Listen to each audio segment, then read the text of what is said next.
Как раз сигареты не надо. Водок под сигареты не снимать. Может вообще дышать?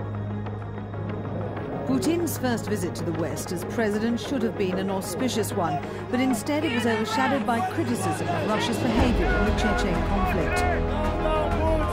A rock was allegedly thrown at Putin's motorcade by this protester.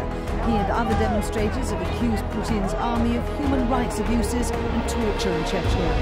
Putin wasn't deterred by the Downing Street protests. He met the British Prime Minister.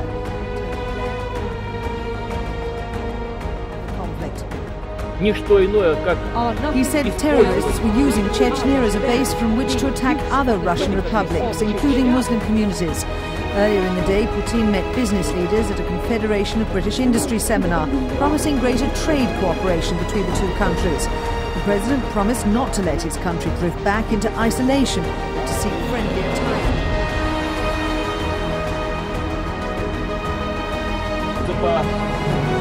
По русской традиции и по традиции священной земли Дагестана, где мы с вами сегодня находимся, поднять этот бокал и выпить за память тех, кто погиб.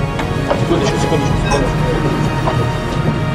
Очень хочется выпить за здоровье раненых и пожелать счастья.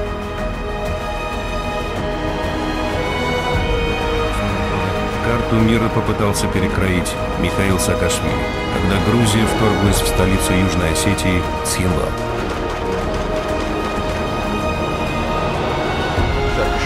Саакашвили лично принял решение о нападении на русских.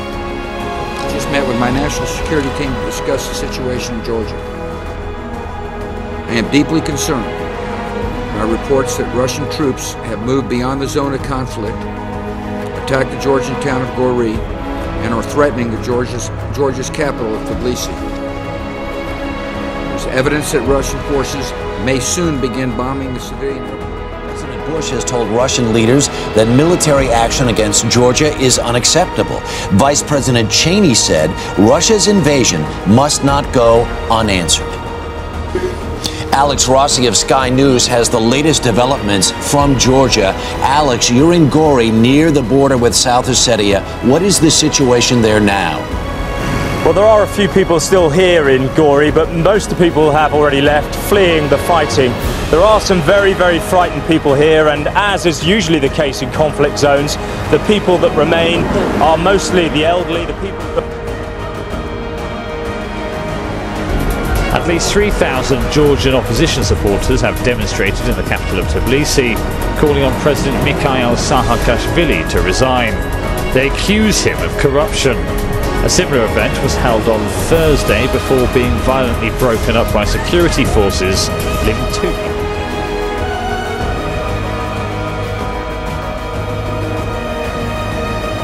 Клянусь при осуществлении полномочий президента Российской Федерации уважать и охранять права и свободы человека и гражданина, соблюдать и защищать Конституцию Российской Федерации, защищать суверенитет и независимость, безопасность и целостность государства, верно служить народу. Дмитрий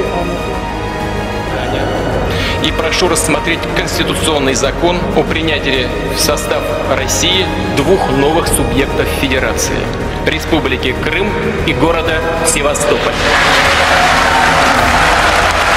А также ратифицировать. With fighting in eastern Ukraine intensifying, US President Barack Obama announced new sanctions against Russia for failing to help restore peace. On top of the sanctions we've already imposed, we're therefore designating selected sectors of the Russian economy as eligible for sanctions. We're freezing the assets of several Russian defense companies, and we are blocking new financing of some of Russia's most important banks and energy companies. Mr. Obama said Moscow has done nothing to stop the flow of weapons and fighters into Ukraine or to get the separatists to agree to a ceasefire. He said the United States... As nearly half of his country goes under martial law, Ukraine's president is making a stark warning about Russia, accusing it of sending more tanks to its border. Petro Poroshenko says he wants Ukraine to do more to defend itself against the threat of a land invasion. These tanks have not yet been removed from there. They're still there. I don't want anybody to think those are toys. The country is under threat of a full-scale war with the Russian Federation. The goal of this martial law is to show that the enemy will pay a very high price if he decides to attack us. It will be like a cold shower that will stop the madmen who have plans to attack us.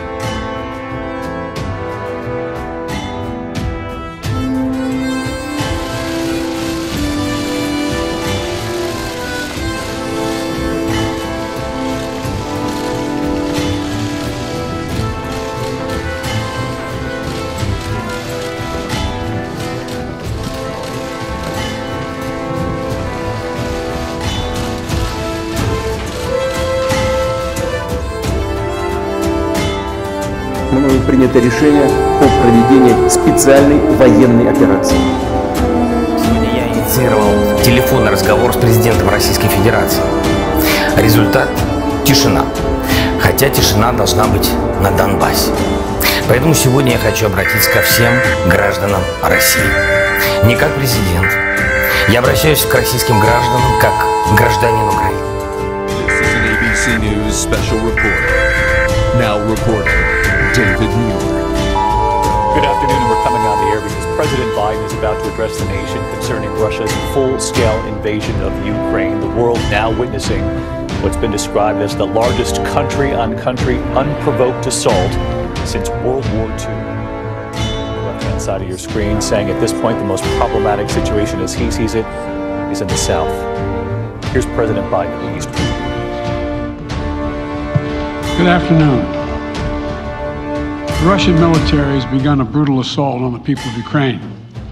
Without provocation, without justification, without necessity, this is a premeditated attack. Vladimir Putin has been planning this for months, as we've been saying. Шановні громадяни України, сьогодні вранці президент Путін оголосив про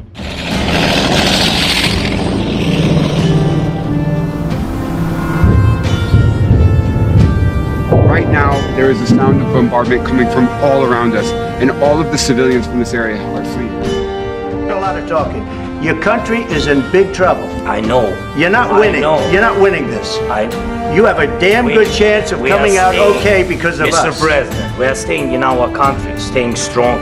From the very beginning of the war, we've been alone, and we are thankful. I said thanks you haven't in been this alone. cabinet. You haven't been alone. In this cabinet. We gave you, through I this said stupid president, $350 billion.